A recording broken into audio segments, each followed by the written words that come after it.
the DG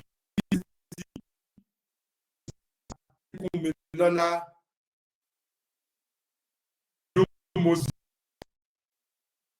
please us of before we flag off program.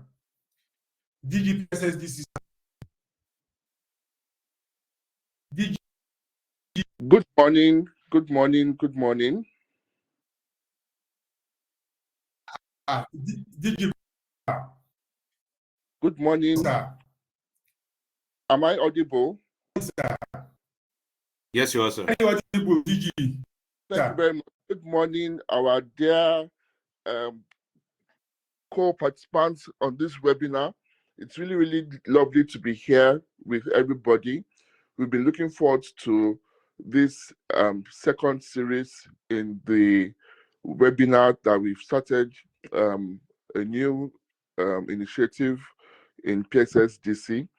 And this is a very important one, safe security and safety in the workplace. It's something that we all know touches each and every one of us, and it is important that we make the best of this time that we'll share together. I want to thank our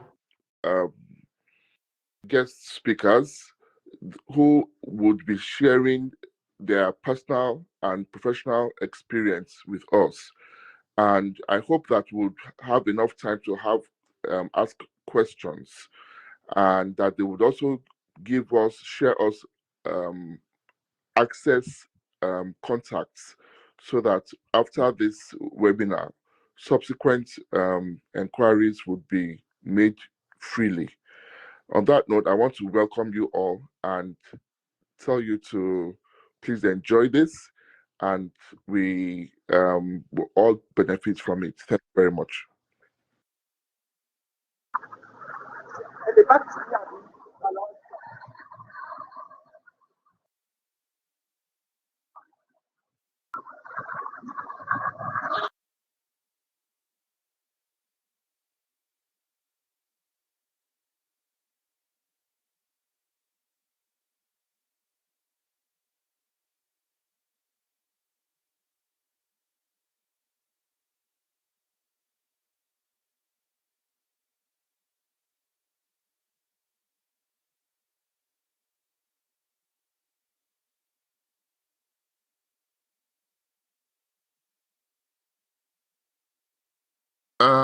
Our dear PS, Mr. Segun Ogundeko.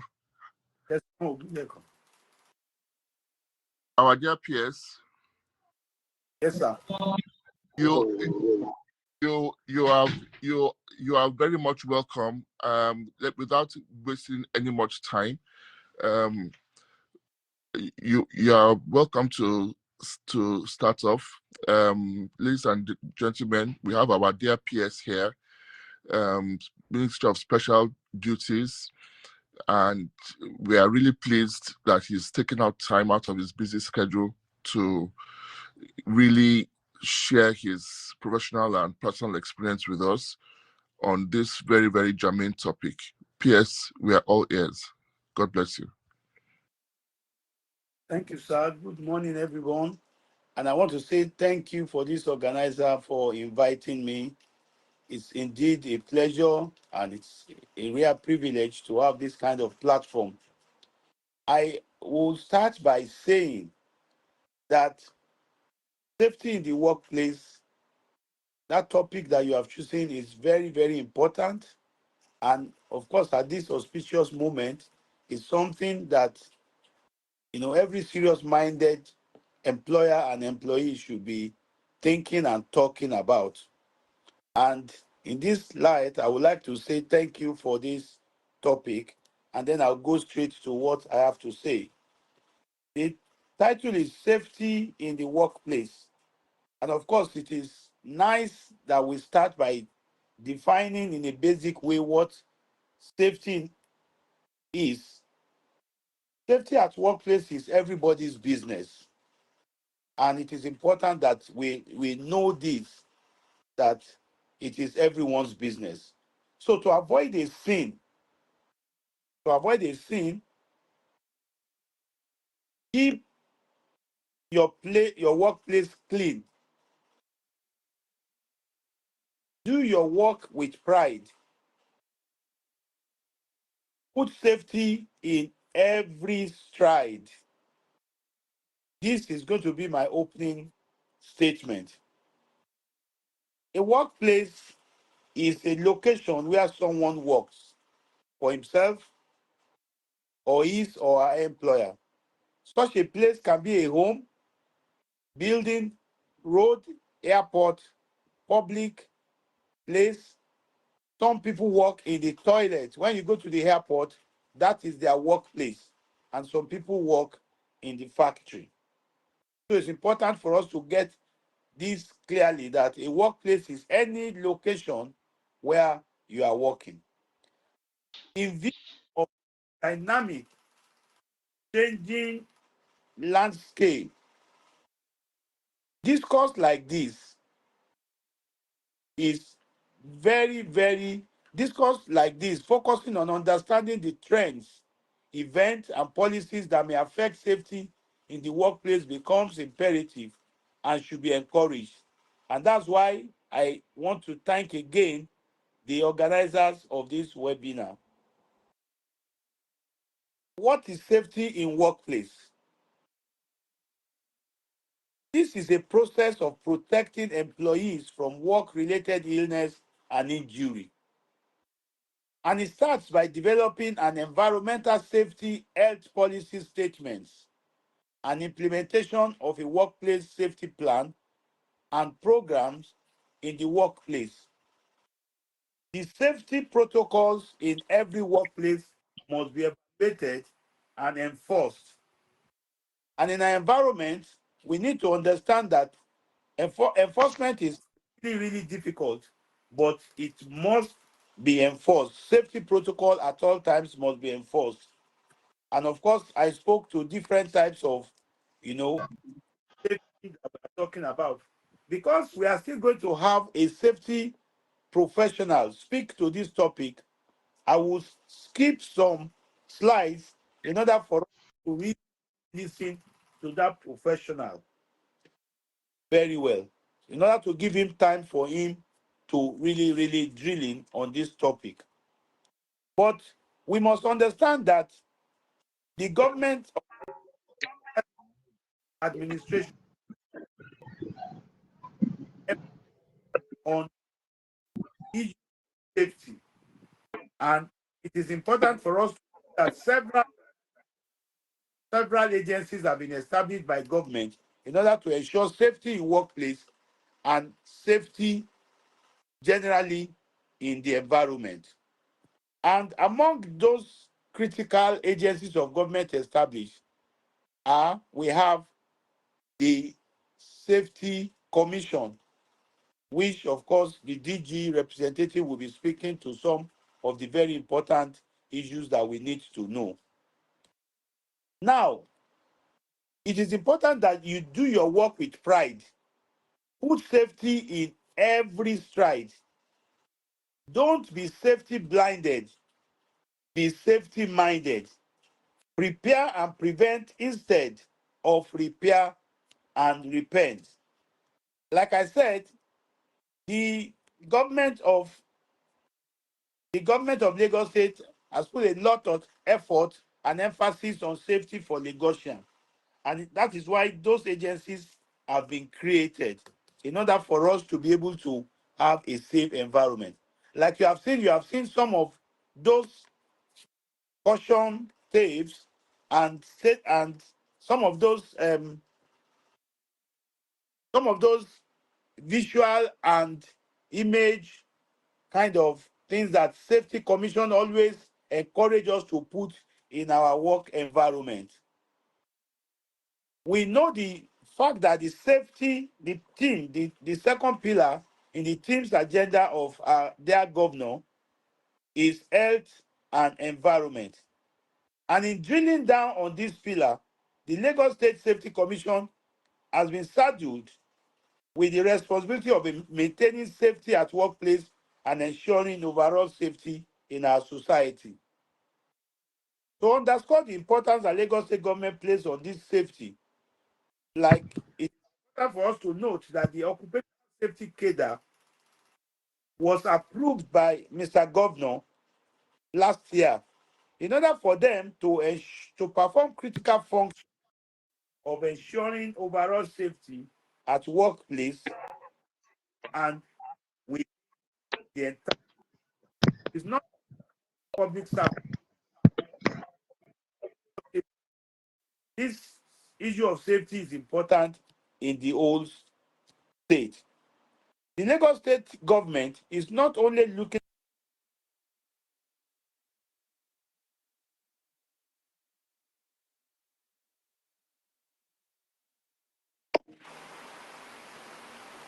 at general safety of lives and properties.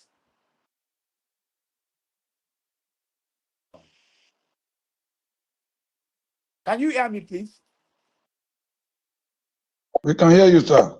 Oh, okay. So, based on the Ministry of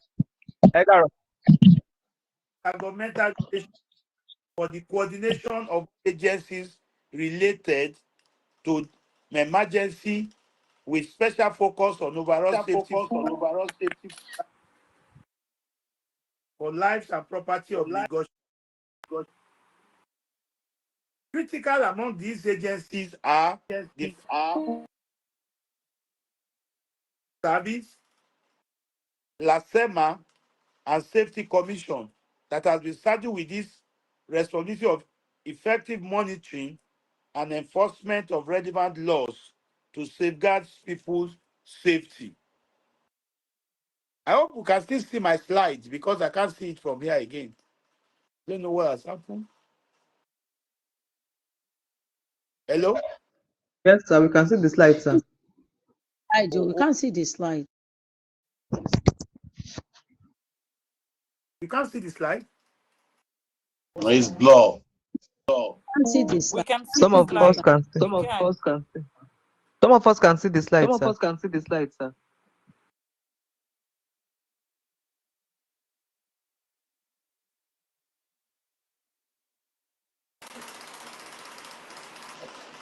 So I've also made attempt to show some examples of workplace hazard and how to prevent them. In workplace, we must avoid slips, trips, and fall. And that's why we have provisions and display. Every organization is expected to provide in workplace to make provisions for and display of caution signs, like those ones that I've shown earlier. And of course, there is a need for provisions of slip-resistant footwear.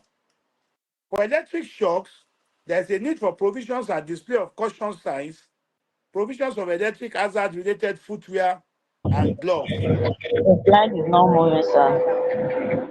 Excuse me.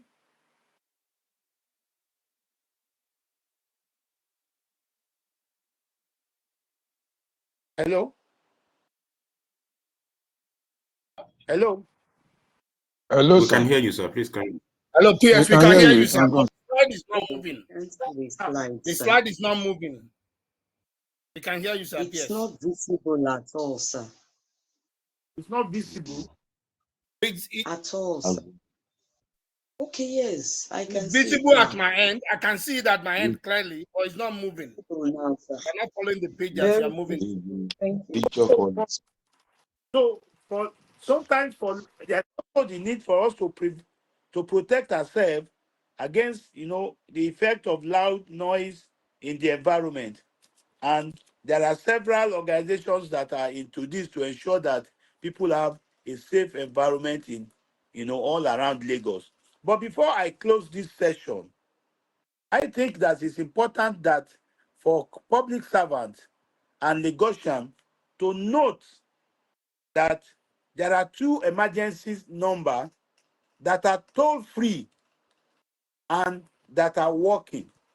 And whether you are a public servant in your office or outside of the office or Lagosian generally, it is important that we register this number on our phone. And the numbers are 112 and 767. These are emergency numbers that give you access into all the emergency services of Lagos. And this line is toll free, and I commend that everyone should save it in case of any kind of emergency. Just last week, we had a fire incident at Dosemu, but a lot of people are not aware that this number is what they should call anytime they have any problem. So because of this, we need to put it before this great audience that 112 and 767 are two emergencies number that we must keep, and we must ensure that we call anytime we are in any form of emergency. On this note, I would like to yield the ground to the facilitators, and of course to allow Safety Commission, who is the agency that is saddled mainly with the responsibility of safety for in public place and in the entire state. Thank you very much.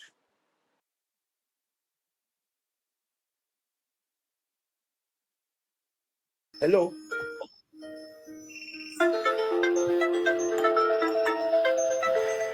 Hello, sir. Sir. Ẹ máa tún join padà ní pẹ̀lú ìpèsè.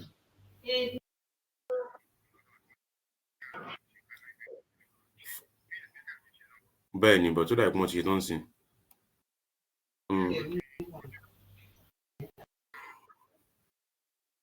Mr. Akereko. Thank you very much, PS, for that wonderful presentation. Okay. Okay.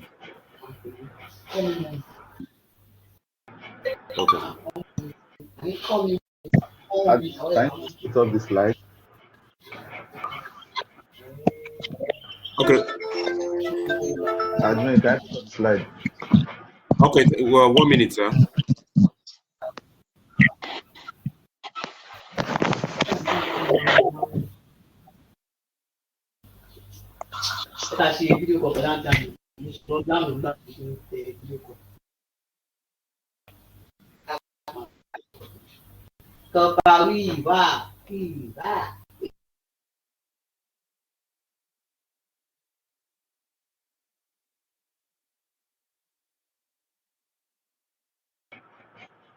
Thank you very much.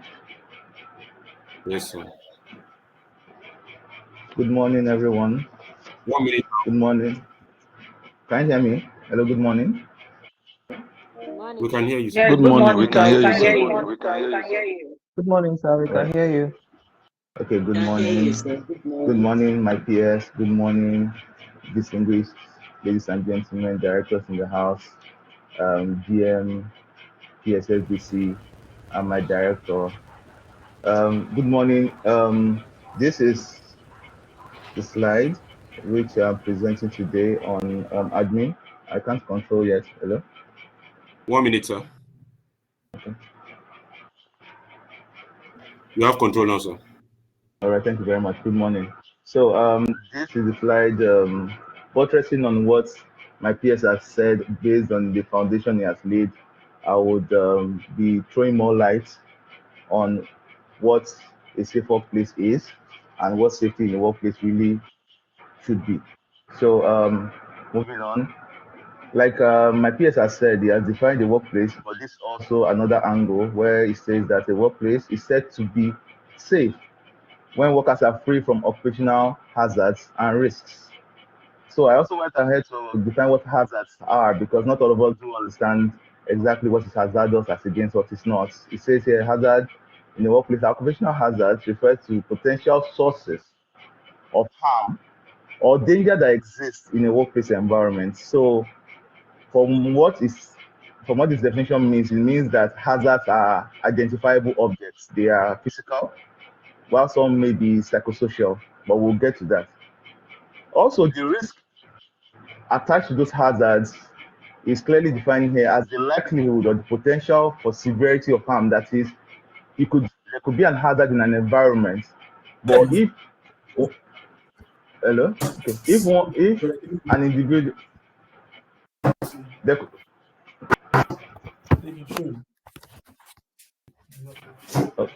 Okay.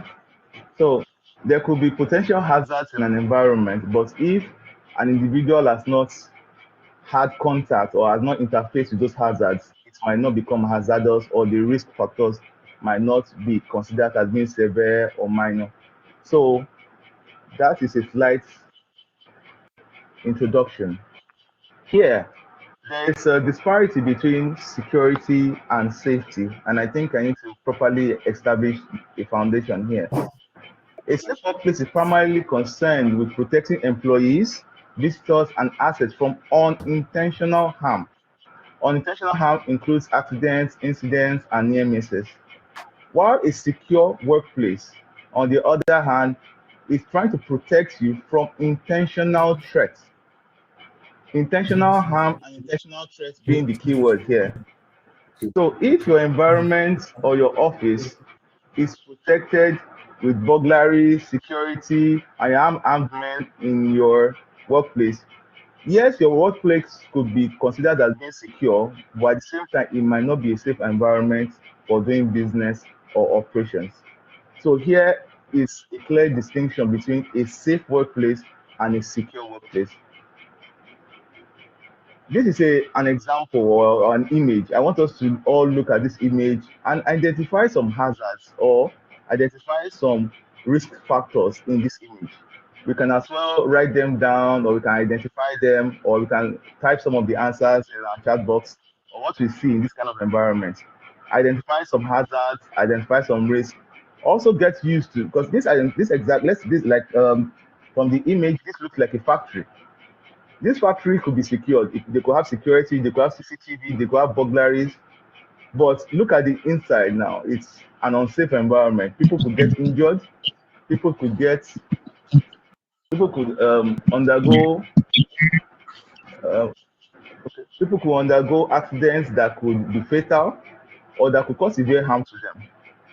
So there's a clear distinction between a secure environment and a safe environment. So let's continue.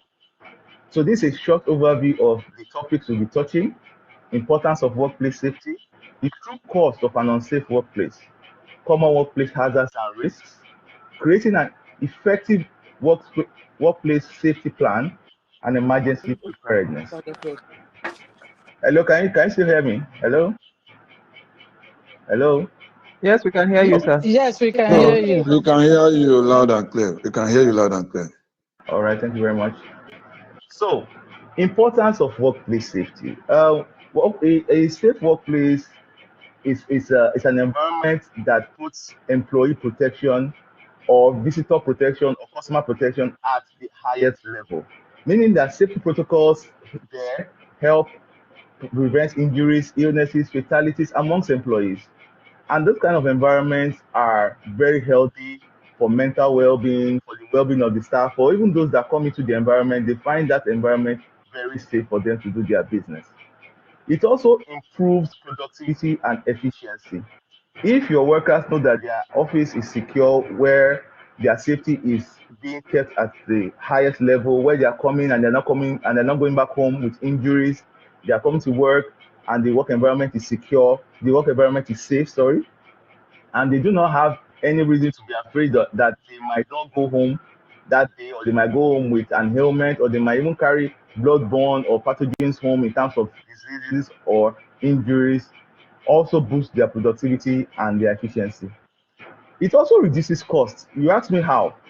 Because you are not spending money on hospital bills, you are not spending money on compensation claims, you are not spending money on any related courts or fines by regulatory agencies. They are not coming there to come and fine you for non-conformity. So it does a lot in terms of reduction of also expenses that the company or the facility or the government does not need to spend.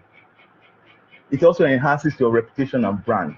Imagine if you have a scoreboard outside of your facility or outside of your ministry or outside of your agency stating that in the past 6 months you've not had one injury, you've not had one fatality, you've not had one work-related hazard or accident in your facility. It does a lot in terms of branding. It also helps you secure contracts when it comes to private-public partnership, where you have this record showing that your workers are in a good mental state, your environment is secure.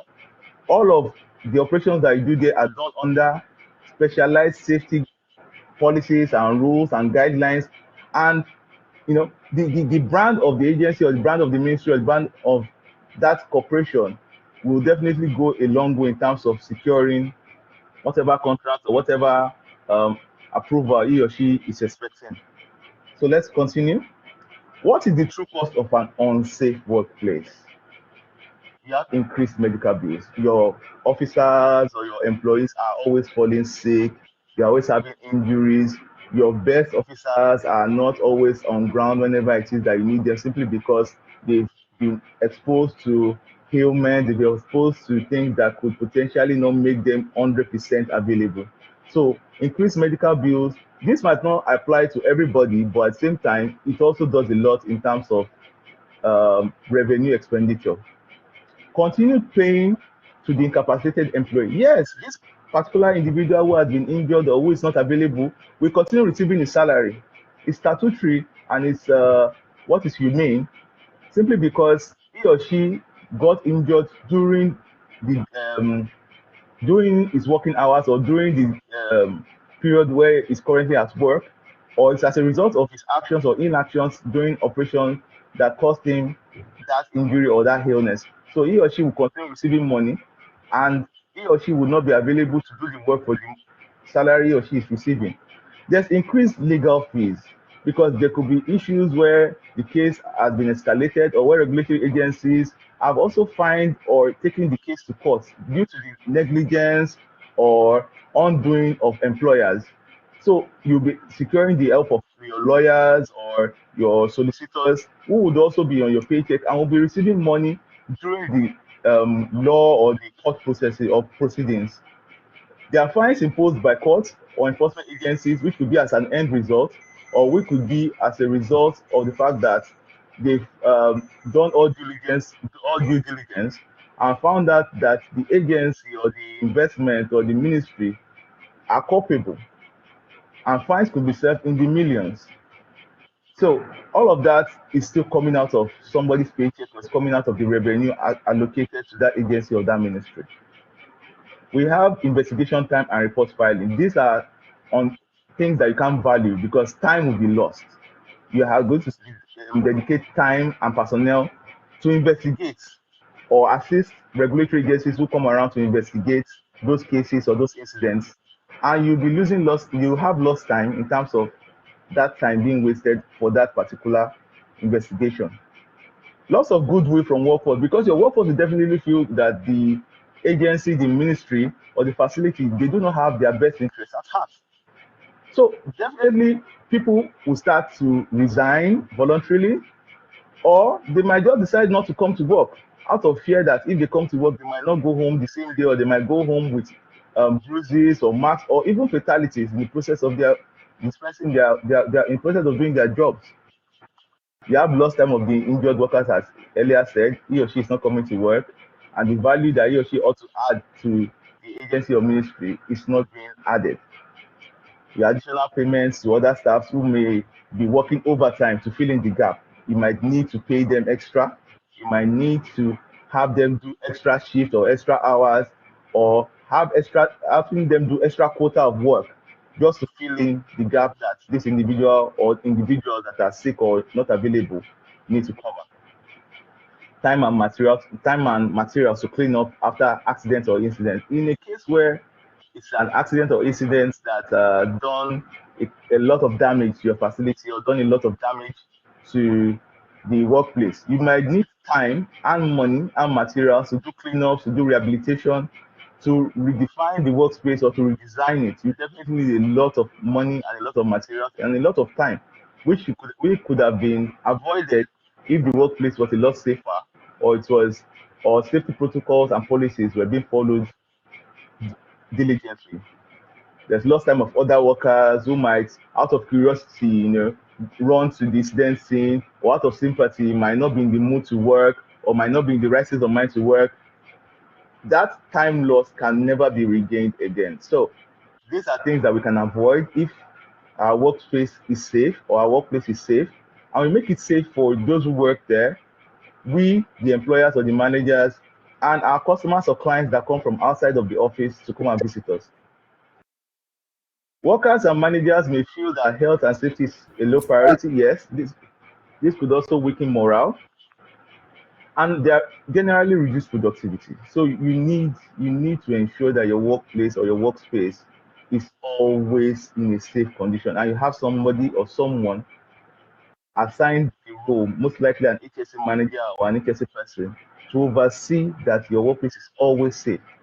There's also loss of important experience that the worker had.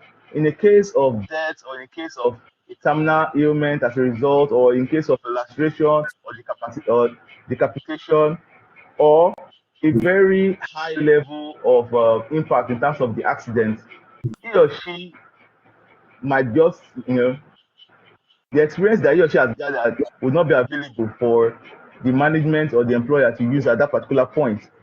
So that at times happens in agencies or industries where you have one or two individuals that are your best hands and they fall sick or they are unwell. You find out that the productivity and the efficiency of the other workers drops. So these are common workplace hazards. My peers have done a bit of work on this and laid the foundation, but I'll just run through them so that you can as well also have an idea of these hazards. There are physical hazards here, that is spill on the floor, trailing cables, obstruction. They cause slip, trips, and falls. That is, once you interact with those hazards, a trailing cable or water on the floor or oil on the floor, you could slip invariably or trip, which could, crystallize in a different form. For some people, we've seen situations where people slip, they hit their head, and they are gone. So all of this can be avoided in our workplaces and our workspaces if we do due diligence. Working with machines that have exposed rolling or moving parts. Some of our office equipment have exposed moving parts.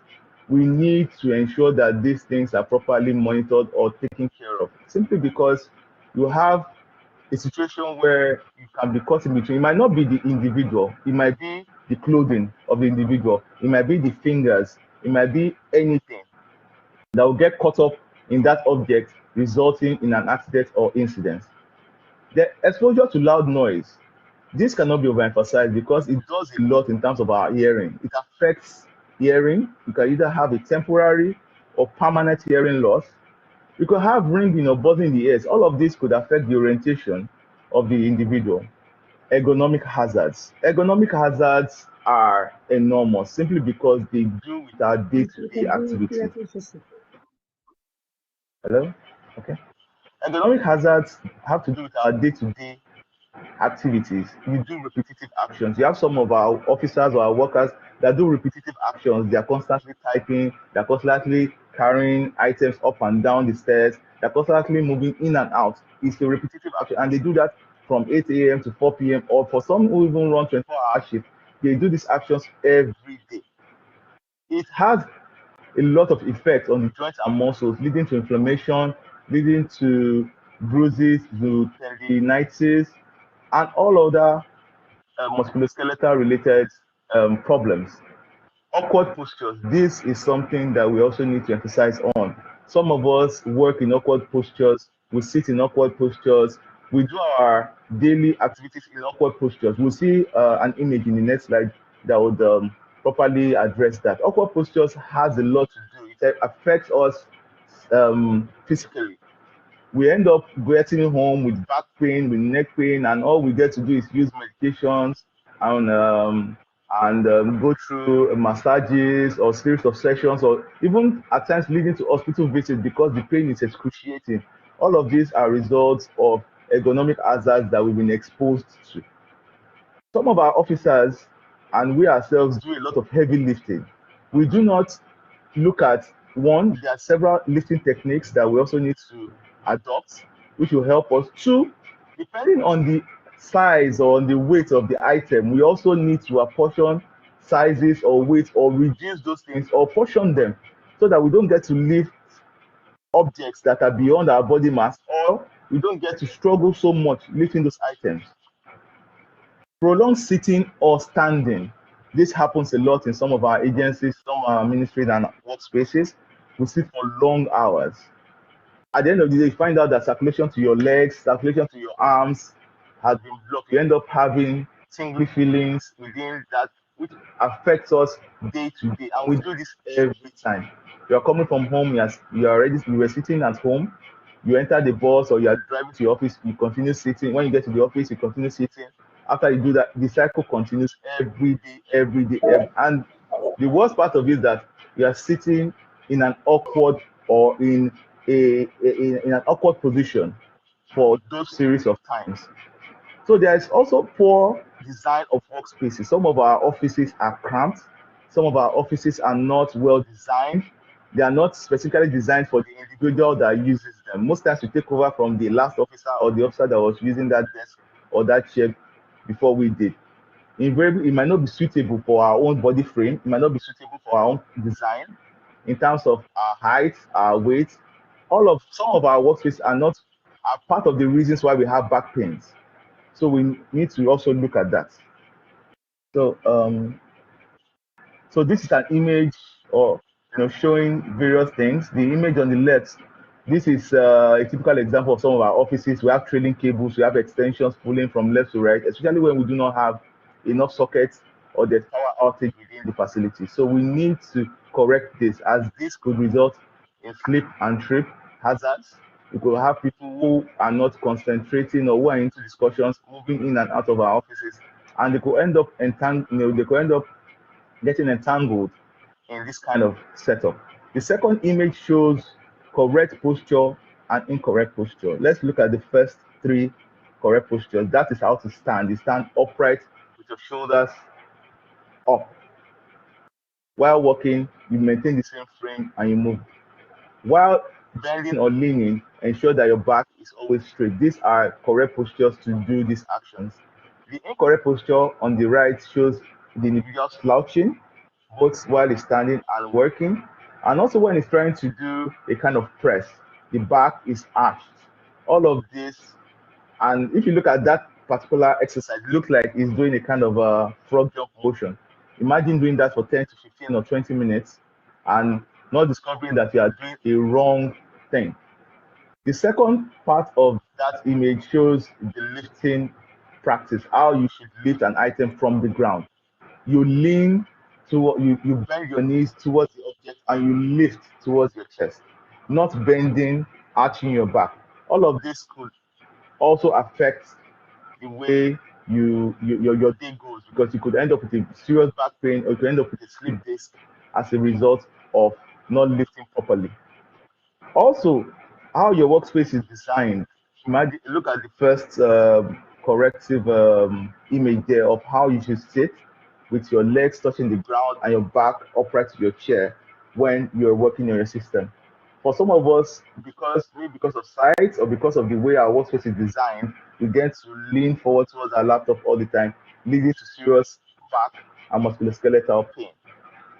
Also, in our cars, some of us have not adjusted our seats since we bought our cars. We need to also make sure that the seats are properly adjusted to our frame, to the way that we ought to sit properly, so that we can as well, and one, enjoy the ride, two, not end up with musculoskeletal problems while reading or pressing our phone.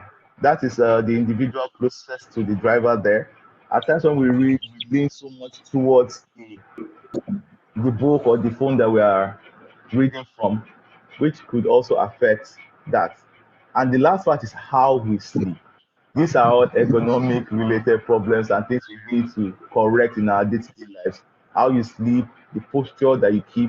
Some people at times, not even some people, you wake up and you find out that you are even feeling worse than you actually went to bed with. Like you're feeling more body pain, you're feeling more body aches. Not like you didn't rest well, but the posture in which you kept your body throughout the night is a very awkward posture. Can you still hear me? Hello? Hello? Yes, we can hear you. Yeah, yes, We sir. can Yes, hear we All you. can right. hear you. We can hear All you. right. Hey, All right. All right. All me right. too. Thank you very much. Okay. Another set of hazards are electrical hazards. My peers had touched this earlier. So mostly when it comes to electrical hazards, I guess somebody here is a friend to electricity, and we should all be aware that electricity is not anybody's friend, even though you work with a power generation or power distribution company. You need to take cognizance of how your office is wired in terms of the insulation and the grounding. We find this a lot at times in agencies or government, even in our homes, where you plug an appliance and you touch the appliance and you just receive an electric shock. You know, that shows that one, either the appliance is faulty or the wiring of the house is not properly insulated. We need to correct all of this because yes, you as the owner might be aware of these hazards. Somebody who is foreign to your environment or who is new to your environment might not know and might not even have the bodily threshold to take that amount of electricity into him or her. So we need to highlight those things and isolate those problems before they escalate or before they become injurious or hazardous to whoever it is that interacts with them. We have chemical hazards. This mostly happens in our day-to-day lives in terms of exposure to toxins, flammable materials, corrosive substances. We need to do due diligence by properly isolating items and only allowing those who are trained to handle them, both in our houses, in the hospitals, in our offices. When it comes to chemicals, let's just be sure that whoever is handling them or where we keep them, they are well labeled. We have safety signages identifying the hazards those things can cause. They can be poisonous. They can have acute adverse effects on whoever consumes them or whoever inhales them. We need to be sure. And those who work with them too, we should better protect them, giving them the right PPE to ensure that they themselves do not, how do they call it? They themselves do not accidentally ingest these chemicals or be exposed to these chemicals. Imagine somebody who's working with a corrosive chemical, not wearing a PPE that reaches his sleeve. If it spills on his hand or any part of his body, it could have chemical related burns and could also escalate to something that could be very that could lead into severe pain or hospital related issues. So we need to do due diligence in terms of how we store our chemicals. Improper labeling is something that we've seen rampant nowadays. We get to use chemicals or we get to because we don't want to dispose, we don't want to issue out the full container, or maybe the container is too big. We start to turn them into smaller bottles or smaller kegs, and we do not label these items. This could become hazardous to whoever interacts with them simply because he or she, one, is not aware of the components, even though you might have told him or her, he might have forgotten it, or they might even be in similar cases or similar containers that whoever is interacting with them might not have full knowledge of the content and invariably harm him or herself.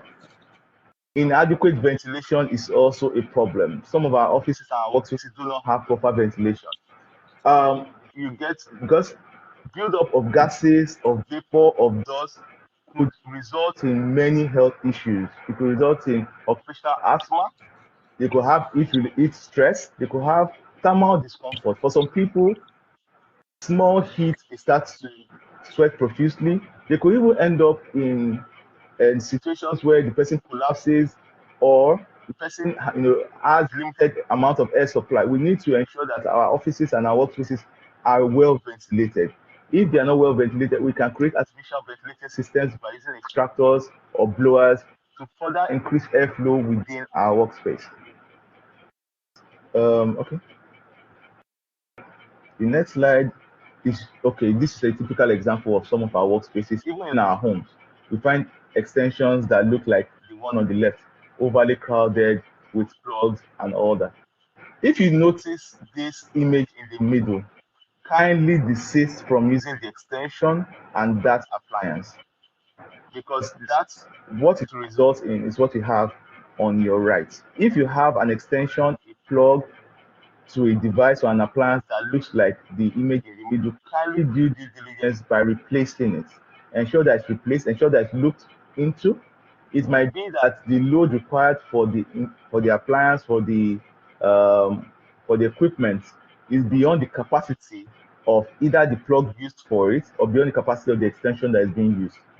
Some of us at times load our extensions so much with things that are overly powerful, and the extensions, you cannot guarantee the integrity of those extensions, or cannot guarantee the integrity of the plug itself. So we need to also inspect our plugs and our wall plugs often.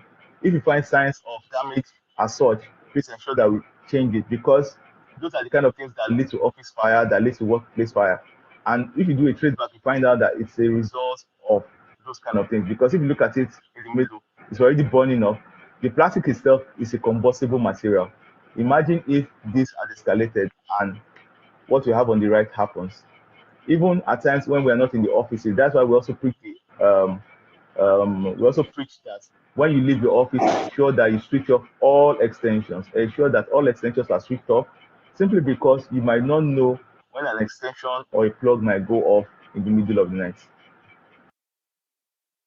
We also have issues of biological hazards in workplaces. This is mostly in tune with our colleagues or our officers in the medical line, where they are working with blood, or they're working with things in line of bloodborne chemicals and stuff like that. They could be exposed to diseases. They could be exposed to STDs from samples, simply because, one, the measures they ought to follow, or there are no protocols, or there are no SOPs guiding them in these operations, or two, they do not have the required PPE, that is the personal protective equipment, to secure themselves from this kind of hazards. We need to do better in terms of the employers and the senior directors and all top management, to ensure that all our workers are safe and they have the right equipment and the right PPE for their kind of job.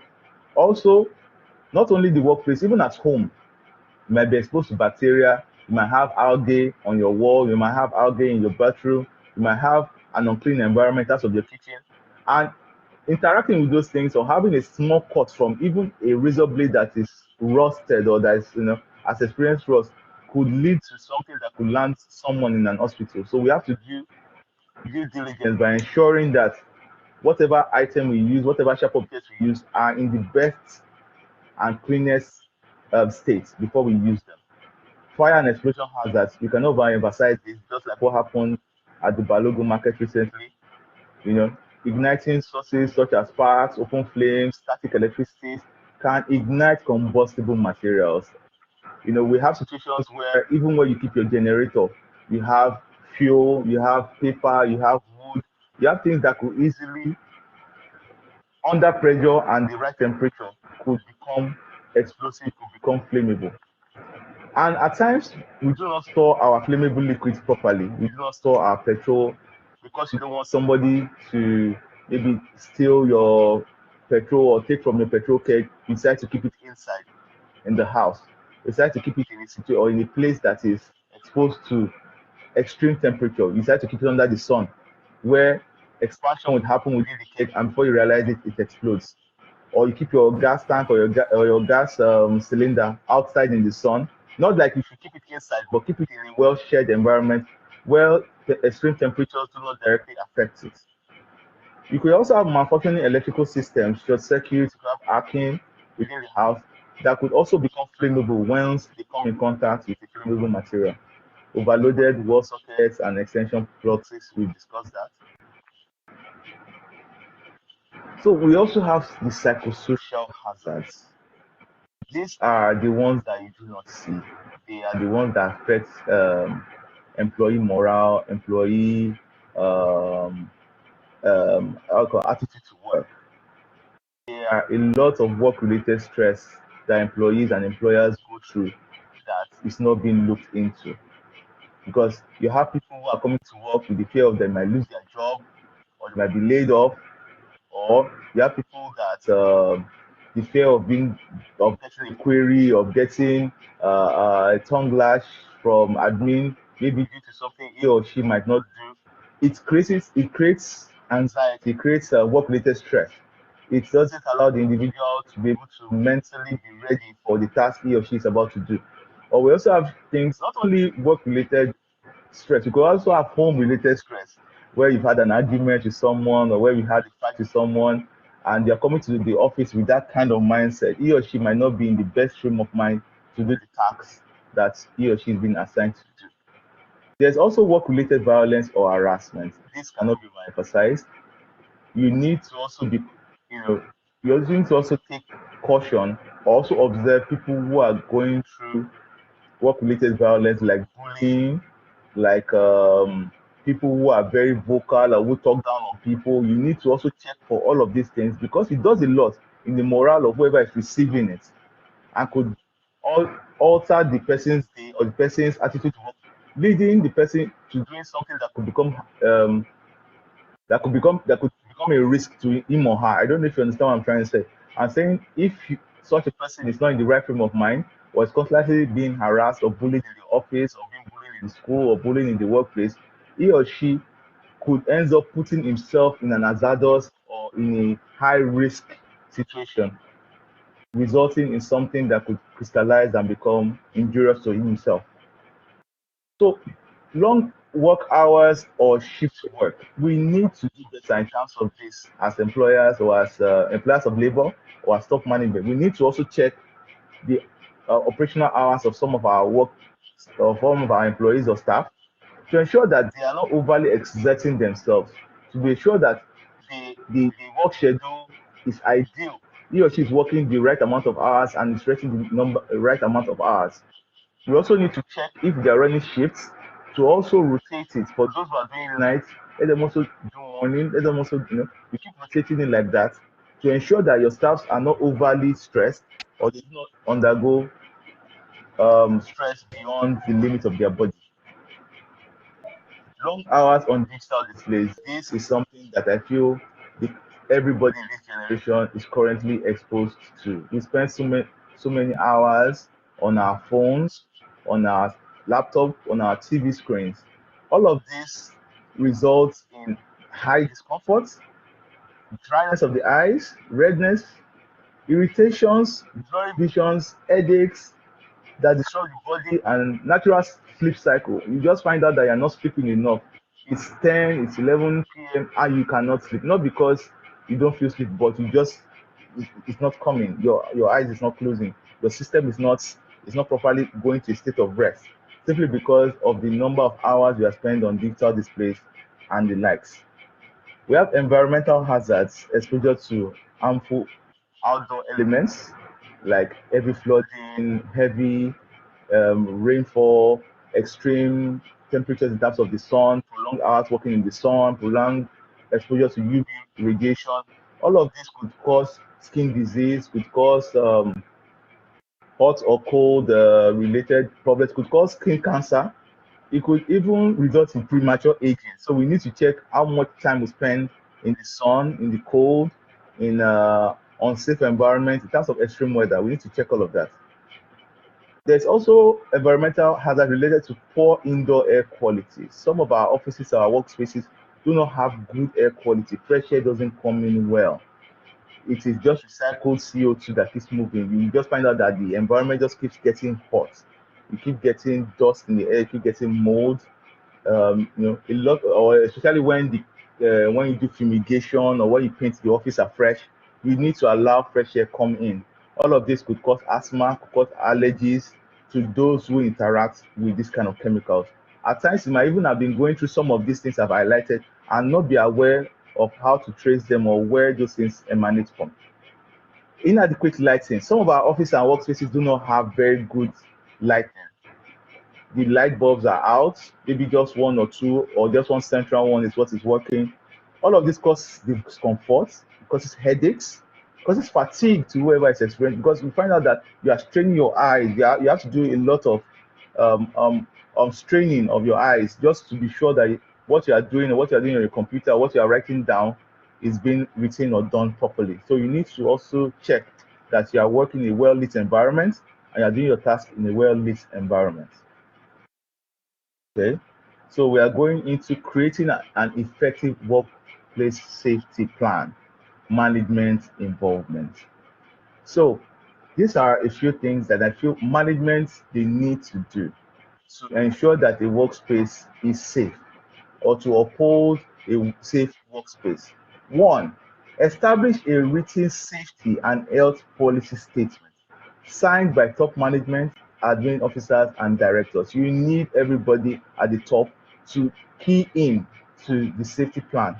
either established by the HSC, mostly established or written by the HSC manager or the HSC person in your facility. If you do not have one, you need to get an HSC person or a consultant to help you develop an HSC policy that is effective for your workspace or your work environment or for your ministry or for your agency.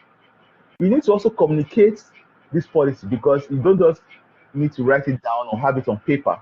You need to communicate to your staff. You need to communicate to people that work with you that this is the policy of the agency, this is the policy of the ministry in terms of safety. These are what are the things that the agency will provide or do in case of this or that. They need to also be aware of what they stand to lose when it comes to not complying with the safety policy, the disciplinary actions, and all of that. It needs to be communicated. You need to establish realistic, attainable, and measurable goals that demonstrate progress towards improving safety and health. You could have a 3-month plan, you could have a 6-month plan, whereby you want to establish safety protocols or safety plans within your agency or ministry to show that there's great improvement. In another 3 months, we want to drop our level of accidents or incidents by 50%. And all the mechanisms and the machinery required will be put in place for that to happen. These are part of the things that management needs to do. They need to take into consideration when looking for how to improve the safety of their workplace. You need to develop a safety and health management system. This would involve your fire drills, your HSC documents, your accident and incident investigation notes, your hazard identification, your risk assessment. A lot of things go into the system. You need to have people also identify and communicate their responsibilities within this system. Once you've identified your first aider, your CPR, your crowd manager, all of these personnel, they need to be given assigned roles, and they should take responsibility for those roles, not only when incidents happen, but pre-incidents too. You need to be sure that these people are capable of those roles, not that when incidents happen, you find them wanting. You need to set an example as management to your workers by following these same processes. I could remember during the COVID era when we would always have to wash our hands or use sanitizer before entry of a building. Even our peers, our Mr. Governor, they will all do this. They were showing that example. So you need to also be aware of all of these safety rules. If you need to put on your PPE or put on your reflective jacket or put on your hard hat before going to a workspace, before going to a site, or you need to put on your overall or your gloves, and that is the requirement in terms of what you need to do before going into that workspace. Please ensure that you also do that as management. It sets a good example. It gives the employees no reason not to use theirs or not to follow those protocols. You need to institutionalize reward system for workers participating in work risk management. What I'm trying to say here is that for workers who uphold safety, for workers who do due diligence and follow the right processes, you can incentivize it. You can create a reward-based system. This also drives safety in your environment. This also makes them eager to continue or to uphold those things that those safety plans and safety procedures that management has laid down. It also gives them a kind of booster for those who are doing it and for those who intend to become also honored or rewarded by that process. Management should maintain an open door policy. There's no point having your directors, your manager, your GM, your DD, your PS, your HC not having an open door policy where you can discuss safety issues with them, where you can come to their desk and inform them of things you find unsafe for you as an employee in your work environment. If you have an open door policy, always ensure that you are friendly, ensure that the information that they give you is being worked on and it's being immediately taken into action, or you delegate someone to look into it and investigate that problem. You also empower workers or employees to temporarily suspend work they feel is unsafe. Do not expose your workers or your employees to unsafe work environment. If they find it unsafe as a result of something going wrong or an equipment going bad or something happening, please do not expose them to this kind of environment, because invariably you will be the one, that is management, will be the one incurring the cost of anything happening to this person. It might even result in fines and serious actions by government agencies. Ensure policies and programs do not. Sorry, I can't see that. Okay. But just have an open door policy and ensure that policies are accessible to all in your agency. Employers' responsibilities. An employer must provide and maintain a safe workplace, machineries, and equipment. It is your responsibility that you must provide a safe workplace for your employers, because if anything happens to them, the employer will be the one to take the fall. The management will be the one to bear the grunt. They will be the ones fined. They will be the ones paying for lawyers. They will be the ones paying for hospital bills. They will even be the ones paying the salary of the injured worker, and he would be in the hospital also demanding for things apart from salary from management. Employers must use work methods that are safe without risk to health. That is, whatever processes you are developing for your workers, there must be a high level of safety in those processes. You must be sure that they are not exposed to things that could invariably harm them or result in an unsafe environment where he or she goes back home not the same way he came, not in the same mental state he came, not in the same physical state he came, or he might even not go home and end up in the hospital. So we must ensure that their workspaces and the systems of work are safe. We should also, as management, give necessary instructions and trainings in terms of the capacity of the worker. You have to look at the competence of the worker before giving him a task. Is this worker competent? Can he carry out this task? Is he physically challenged? Is he physically capable of doing this task? Is he mentally in a good mental state to carry out this task? Before giving it to him, you need to check all of that as management. You need to also provide adequate supervision. It's not just giving an individual a task, knowing fully well the hazards in that task. You should also create a supervision system where he or she is being supervised by a senior person at the ends of affairs to also ensure that he, as the employee, doesn't put himself in harm's way and is being properly supervised. Not just that, just give him the task and allow him, do things as he deems fit. You should also provide, without any cost to the worker, adequate PPE, adequate personal protective equipment. For those who are working in an hazardous environment, please ensure that you give them the right PPE for the work or for the tasks that they do. It reduces the risk of incidents and accidents happening to them.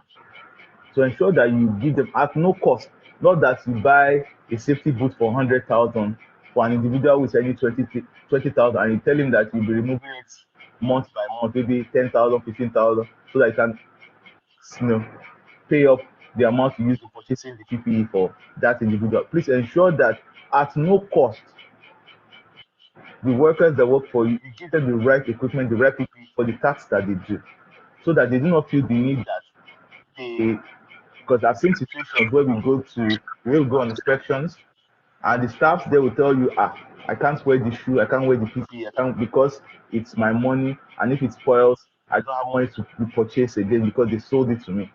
So let's just ensure that they have the right equipment for what they do. And as employers, you should also take measures to eliminate excessive physical and mental fatigue. You need to ensure that you do not put so much pressure on your employers. It could affect them during the course of their work, because invariably that person might not be mentally or physically alert to the task that he does, invariably having him exposed to hazards or risking himself or exposing himself to situations that could become injurious to himself. So let's ensure that physical and mental fatigue is at the minimum on our employees when they carry out their tasks. So, okay, this is something I would like to have discussed. The role of the safety personnel or the safety HSE person in our organization and how the reporting system works needs to also be corrected. For organogram A, you can see that the HSE executive or the HSE person, director of EHS, is also HSE. On the bottom here, is reporting to the VP operations. I don't know if you can see. Let me see if I can draw that. This individual here, these individuals, they're reporting directly to the VP operations, which could truncate the effectiveness of HSE policies because it still has to route it through someone. You still have to route it through another level before it gets to the CEO or MD, which could also truncate the effectiveness of the HSE policies or the HSE management system. The right organogram is that of the organogram B, where the HSE manager or the HSE person reports directly to the executive director or to the CEO or the top management so that information and actions can be taken promptly. They can be taken with immediate action before they crystallize or before they escalate.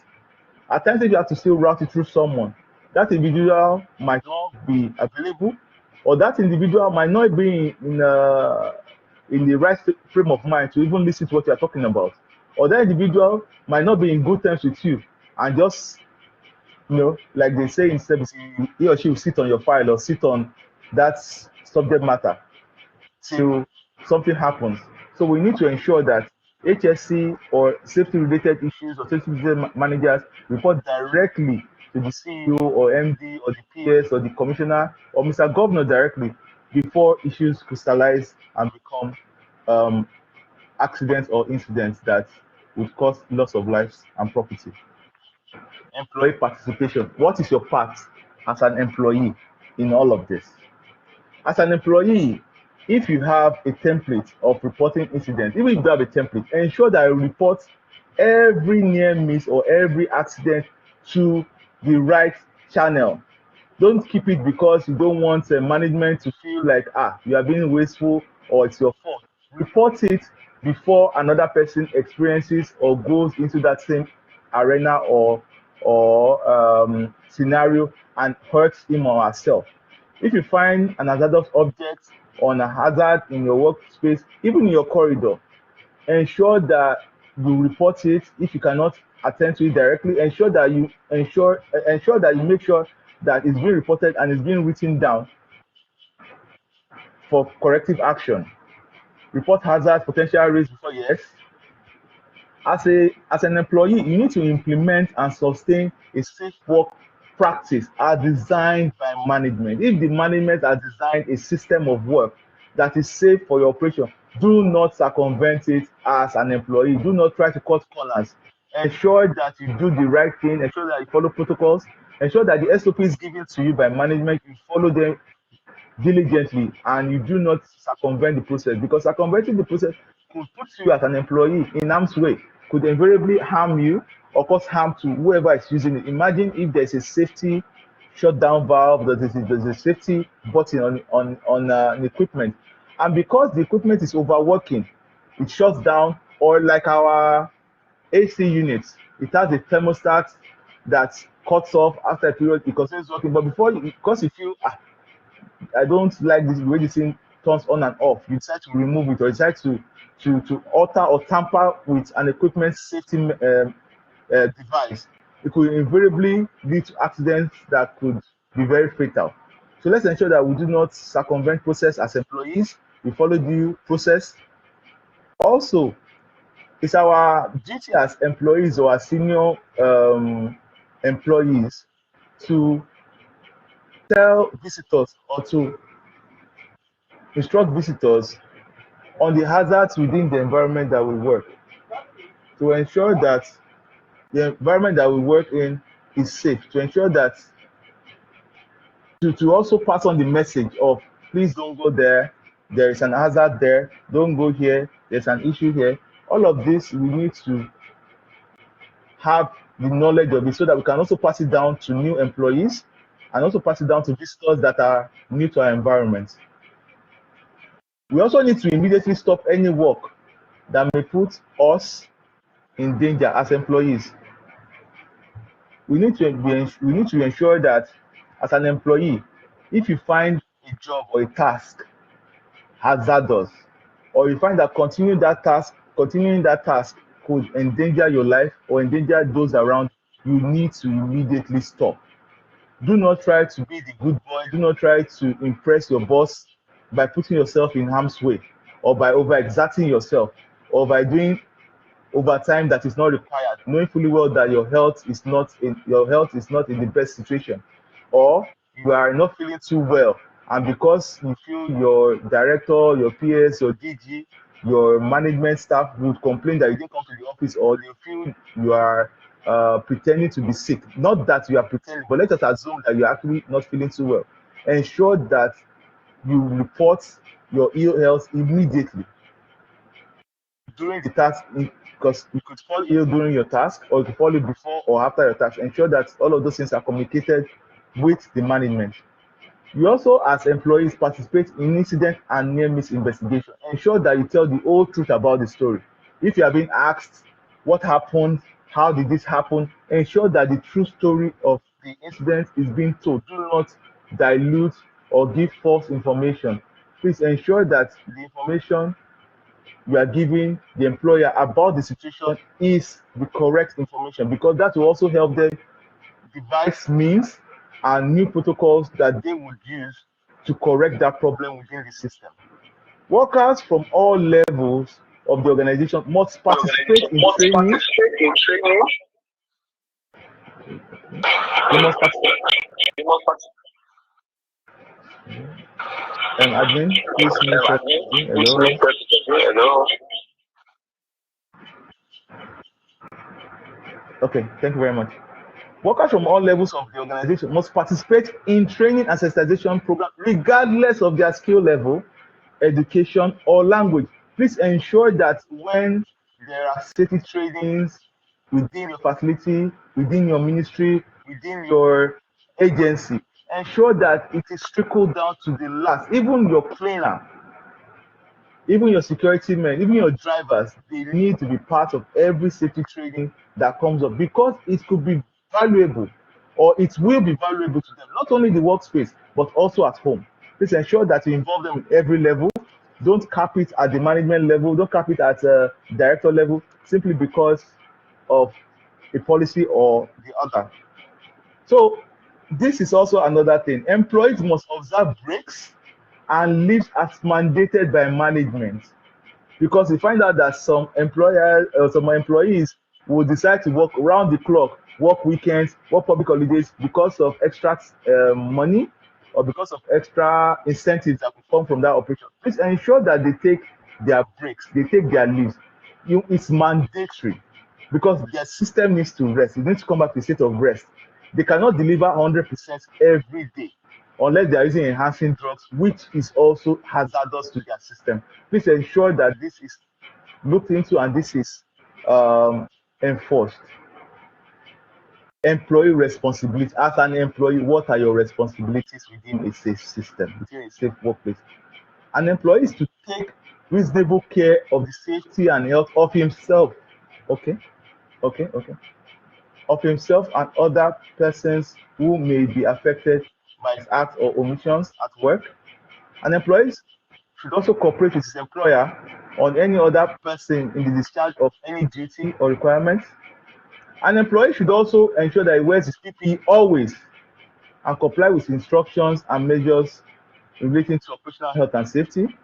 An employer should also report incidents and accidents to management. Let me just quickly run through this. Hazard identification. These are processes in which you use to identify hazards within your workspace. They are basically guidelines that can help you easily identify hazards. I can't run through all of it, but I want us to just understand that an hazard is anything that could potentially cause harm to you, your employer, your visitors, or anybody within your environment. That's an hazard. Interacting with that thing could potentially harm you or harm these individuals that I mentioned. So you must be able to identify them. Hazard prevention and control. There are several processes to which you can use to prevent hazards or mitigate the effect of hazards in a work environment.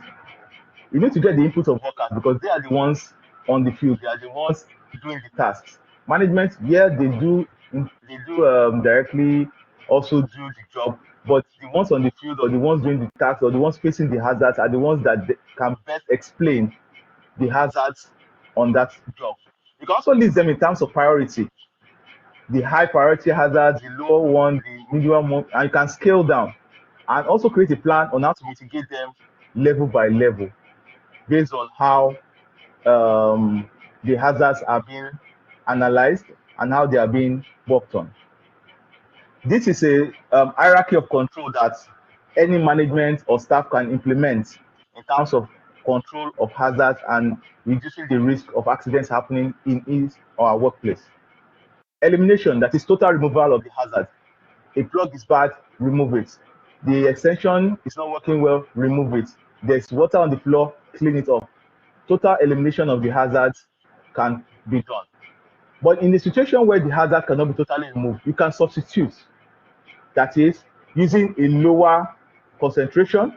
In terms of maybe you're using a chemical, you need to use a lower concentration, or reduce it or substitute with a water-based one that is not so corrosive. Engineering control, that is, to devise systems that will help you create a safe environment, creating barriers, using work tools that are more mechanical than manual. Administrative controls has to do with guidelines and rules so that he or she or workers follow these SOPs. Maybe you have them pasted on the wall or you have them written out so that they follow it step by step. Then PPE, which is the last one. Okay.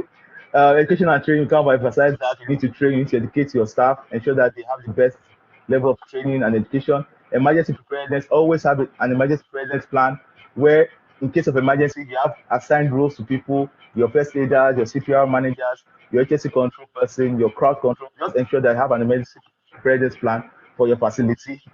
And in conclusion, there are many hazards associated with workplaces. It is both the duty of management and employees to identify and create controls to reduce and mitigate the risk of potential hazards or accidents. Be aware of safety issues, hazards, report them and correct them. Realize an improper or careless act such as leaving a file drawer open could cause accidents. Think safely and act safely. Thank you. Thank you very, very much, Mr. Ajomo Babatunde. You have been a very good representative of the DG. In fact, I start to wonder that if he would take this up himself, would he have done better than what he has done? We appreciate you. It's really good. Distinguished participants, we want to thank you for taking time out of your very tight schedule and to listen to this very, very important presentation on work safety environment. And if you have been with us from the beginning, we have the comfort of having our permanent secretary who has actually told us the background into safety in Nigeria and indeed Lagos State. And he said something which summarizes what he told us. And what he said was that don't be safety blinded. Don't be safety blinded. And the PS, Mr. Abudek, also told us that as officers of government of Lagos State, we should realize that government places high premium on safety. And that is why specifically they have created agencies such as Safety Commission that we have the opportunity of hearing them safe and live today. And the Safety Commission represented by Mr. Ajomo has also given us the definitions, overview of safety, importance of safety, the common work hazard and risk, creating and establishing a safety plan. He has told us the management involvement, employees' responsibilities, participants' responsibilities. Then he also gave us an organogram that will make the role of health and safety environment champion to be meaningful by reporting directly to the chief executive of the state. He has a lot of things to tell us, but because of time and because of executive time, he may not have been able to, because if you look at the hazard identification and analysis, that itself can take about 40 minutes. Hazard preventions and control can take up to 1 hour. Then the hierarchy of control, elimination, substitution, and so on and so forth can take a lot of time. But he has rounded up by telling us that we should think and act safety. Once again, on behalf of the DGPSSDC, we want to appreciate the DG Lagos State Safety Commission for giving us this privilege and opportunity. Participants, do we have questions? The PS is really waiting to answer any questions that may be coming up as a result of this interaction. Any question? If there are no questions, I will just tell the PS. Okay. DG, sir. Yes, I want to thank you for a very good job, and I want to thank our PS for not only starting off this with us, but being there with us throughout. My PS, I'm really very, very grateful. There are 2 points that the speaker just mentioned that really, really drives home to me, and I want to mention it. He talked about the emergency preparedness plan, and that in any facility, in any organization, we should have a plan. What to do in the event of A, B, C, D. Whose responsibility is what? A plan A, a plan B, and that is so, so important. It is so important. It is like making hay while the sun shines. I take that is one major thing that I'm taking from this presentation. Also, the difference between safety and security. So you can secure your environment, but that doesn't mean that the environment is safe. That is very, very important. So because you put burglary around your building, you lock doors and all that, what about the hazards within the space? Things on the floor and so on and so forth that can cause harm, that can cause grievous harm, even more harm than the one you have prevented from securing the place. So it goes a lot to tell us that we have to always think about not only security, but also safety. Securing and providing safety within our spaces. Thank you very much. Thank you very much. I can't thank you enough for this webinar. Thank you, DG, for that very lovely contribution. Thank you very much. That is the hallmark of a leader. Thank you so much, sir. Please, do we have any contribution from any other participant? As we also appreciate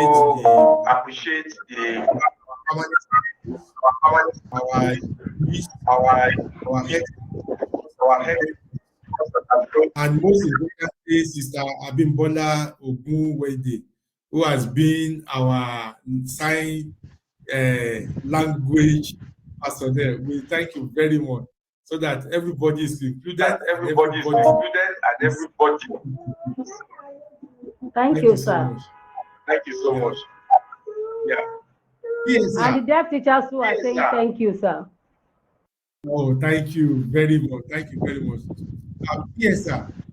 Maybe you will have a word or two to run up the whole session by driving the point home that we should not be safety blinded. Good morning, Mr. Sholaja. Morning, sir. Good morning, sir. Hello, sir. Hello, good morning. Good morning, sir. You are on. Morning, good morning, sir. You are on. Yes, sir. Yeah, I really appreciate the state government for putting up this webinar, as well as the PS for Safety Commission. We appreciate the governor for approving the cadre for safety officers, even from the federal. Is really, really appreciative. My take, sir, is I'm looking forward to seeing safety officers in all MDAs, just like every other agencies, so that they can complement the effort and put in place some safety measures in all our MDAs. Secondly, the requirements for safety officers, safety is a personal thing. Studying engineering, social sciences, whatever another discipline, may not necessitate that you are safety conscious. Safety is a talent, if I may put it that way. So recruiting for safety officers should be based on other parameters more than our discipline, whatever we study in school. Thank you so much, sir. Thank you, Mr. Olubenga Shoriodu. Thank you for that lovely and very beautiful That's my submission, sir. We had you, and we're happy for that submission. Thank you. Our DG, Lagos State Public Procurement Agency, is also trying to make a contribution. Mr. Fatai. Thank you. Thank you very much. Thank you very much. Let me sincerely appreciate the presenters, beginning from the PS Special Duties and the representative of the DG Safety. My contribution is just to encourage more participation in this kind of webinar, because I know that safety is a serious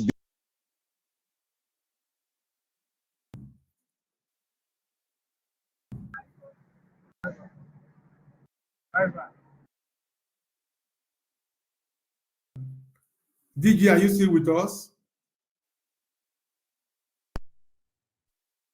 DG, you are welcome, sir.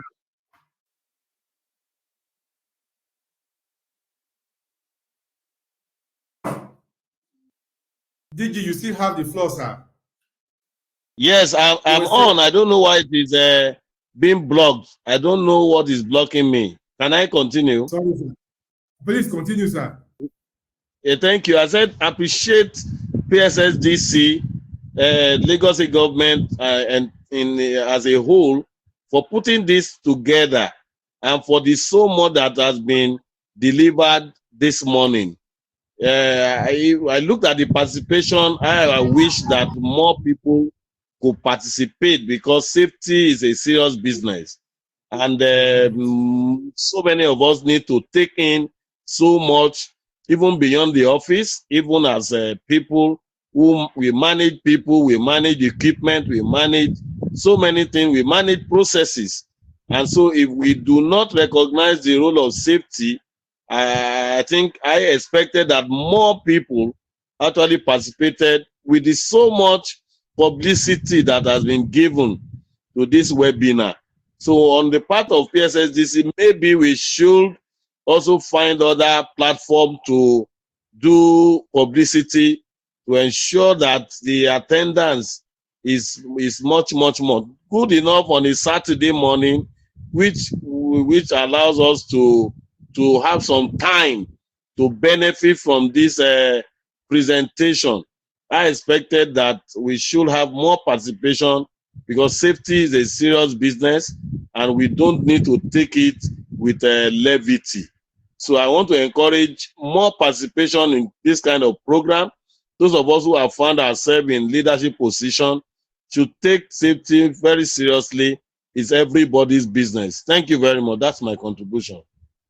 Thank you very much, DG Public Procurement Agency, Mr. Fatai Dowonofowote, for that very lovely and very germane contribution. As you said, we will look for other platforms. We actually gave this publicity, but as you have said, there is always room for improvement. We will also look for other platforms where we will get many more people to be around and take part. And that was why strategically we put it on Saturday morning, so that everybody will have a feel of the lecture, contribute before they go for other kind of engagement. Thank you so much, DG. We appreciate you. Any other contribution as I invite the PS special duties, our own Mr. Segun Ogundeko, to sort of round up the session. Sorry, Mr. Sheson, sorry, sir. Olashade Kaide, I know. You have any contribution? PSR. Mr. Sheson, No, sir. Thank you, sir. Okay. Thank you. PS, please unmute yourself, sir. PS, please unmute yourself. Thank you, sir. Okay, thank you very much. I'd like again to appreciate PSSDC for this very, very informative discourse that you have brought on. And I must tell you that I have learned quite a lot today. Apart from being the PS Ministry of Special Duties that is in charge of all these agencies of government, program like this, enable us to have, very informed perspective in respect of this kind of topic, safety. Now, having said that, I'd like to put something on the table for all of us. And I'll use an example, to show that workers are not putting safety, in every stride. At the beginning of the year, there was fire drill in all MDAs, and I participated in some of these drills. We went around, fire officers with safety officers. They went around ministries to enlighten them and to showcase, how they are supposed to really, attend to any incidents of fire. But what do you find out? You will notice that during those sessions, very few people participated in those fire drills. So many, despite the alarm clock that people really didn't participate. Most of the big organs, the CEOs, the PAMSEC, and whatever, didn't participate. They just sent their representative. And most of their employers also didn't participate in a lot of this fire drill, which speak to what your DG said about the level of preparation that we put to some of these, issues. Now, also, I would also like to say that we have so many regulations that have been put in place. And one of the foremost regulations that affect the public servant is the lift regulation. And I want all of us to please know that there's a lift regulation. After the incidents at the hospital in Odo, sometimes last year, the state government was, very proactive and has been practiced to ensure that we have intentional regulation put in place so that people will understand it. And if you go around the Lausa, you will notice that a lot of our lifts have been grounded by Safety Commission on purpose. Safety Commission was commissioned to go around all the MDAs where they are, and they have done their work very and intentionally grounded some of these lifts that are not working very well. And of course, I must report also that so many of these ministries have complied with those, regulations. So it's important that we pay attention to a lot of these things that Mr. Jomo spoke to. And in rounding up, I will also speak to the fact that there is also swimming pool regulation that is in place. Swimming pool regulation. You will notice that a lot of mishap happen in swimming pool all around, and there is a protocol that is expected for anyone that intends to. So please, let's make sure that we ensure that we follow this process. Finally, a lot of our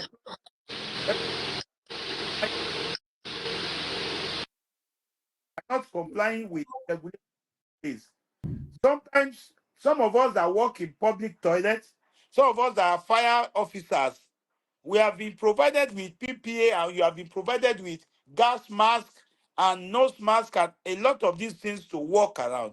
But people will not use it, like Mr. Jomo said, that a lot of people circumvent the process that has been put in place in order to ensure their safety. I will enjoy all public servants to ensure that all processes that are in place, all protocols that have been established for safety, we comply with. And I believe that we should understand, we should put safety first in every area of our life. Thank you very much, and God bless. Thank you very much, our dear permanent secretary, Mr. Sheson. Thank you, sir. For that very lovely presentation and rounding up, sir. We appreciate you for your time, and we appreciate what you are doing in that organization. Distinguished participants, please let us be safety champions. Let us be all out to tell people that whenever the fire drills are being organized, all of us from the top to the rear, we really need to participate. In fact, I must tell you, PSR, that something happened in my environment some few years ago. We had a sort of gas explosion, but I used the residual knowledge of the fire drill that I've participated in, and I used it to bring down the fire. In fact, the whole of my community were very impressed. I said, Mr. Shonagia, have you been a fire officer before now? I said no, that every point in time, Lagos State government do educate us on how to manage some of these incidences. So it is very important that all of us must ensure that we have that. Then in terms of lift to regulations. Sorry, yes, sir, sir. please, before you round up, the question Yes, raised sir. by participant or these safety officers in all MDA, we Okay, have sir. tested that very soon you are going to have safety officer in all MDA posted around. And concerning the issue that he raised about safety being a talent, safety is not about being talented, it's an expertise that you have to be intentional about. So there are courses that you can attend in order for you to become a safety officer, in addition to your university degree in any field. So it's important that all of us are safety conscious and we go on this course, on these courses, to learn more about safety. There will be safety officer in all MDAs very soon. And Safety Commission is establishing 6 divisional offices for safety in order to capture the entire state under this, the safety slogan of the Lagos State government. The governor is very, very, very, very appreciated for doing a lot concerning, emergency and safety in Lagos State. Thank you very much. Thank you very much, PSR. Very lovely one, sir. So that answers the question of the person that asked, that is Mr. Shoni Olubenga. So he should be rest assured that yes, we are really working on having safety officers in all our MDAs. Distinguished ladies and gentlemen, we have had it, but you will see that this particular platform that we use is not the conventional Zoom or the Google Meet that we are used to. It is called the studio. This studio is quite different from other platform that we are conventionally used to. It is studio because, and PSSDC is bringing up this so that we can know that there are other platforms. And this particular studio is actually what we call homegrown initiative. It is in Lagos, it is in Nigeria, and that is why we are also saying, let's see if it can really work for us, and people in public service will also embrace it and will be very happy. It is studio, and as you can see on the screen, is an intuitive space for effective teamwork, for learning, for collaboration, for communication. You will see that studio will definitely work for you. Once again, distinguished ladies and gentlemen, because our time is up, I want to, on behalf of the DG, Public Service Staff Development Center, Mr. Kumi Lola. We appreciate. Hello, Ajoke.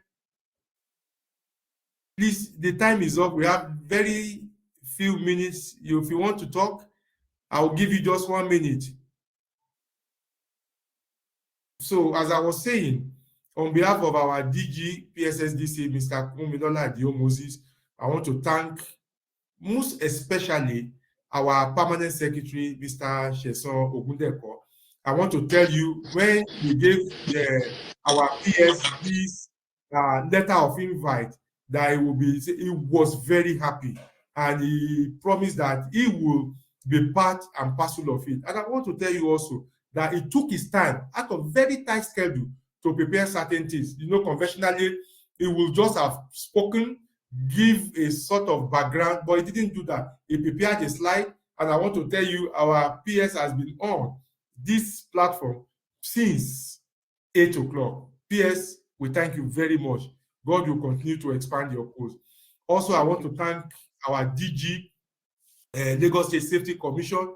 I'm also telling you that the DG is passionate about this, and he is also ready to work with PSSDC collaboratively so that we can make sure that every public officers in Lagos State think safety and they act safety. So on behalf of the DG, PSSDC, I want to thank the DG Safety Commission through Mr. Ajomo Babatunde for giving us this privilege to hear from the experience and also professional point of view. All of us as Thank you. taking something home. Thank you. We We appreciate thank you and we thank you greatly. Thank you I very much, also sir. would like to thank the admin. There are people who have been working behind the scenes so that we can get this done. I want to thank them. They are led by Prince Kim Adetono. All of them are there. We appreciate you and we appreciate everybody. Once again, on behalf of the DG, I say next month we are also having a very good topic that will be delivered by another MDA. And I promise you that you will never regret joining this webinar that we call Greater Lagos Rising Series. Thank you and God bless you all. We appreciate you on behalf of the DG. Thank you, sir. Thank you, sir. God bless you. Praise God. Thank you so much, Thanks sir. so Thank you, much. Thank PSSDC. everybody. God Thank you, bless sir. you God bless all. you, sir. We Thank you, appreciate sir. it. Thank you, Thank sir. you. Thank you, God sir. bless you. Thank you, Thank sir. you. Thank you, Thank Bye. you. God bless you, Thank sir. you. Bye. God bless you. Thank you, thank you so much, Very everybody. much. Thank you. Thank you, everybody. Thank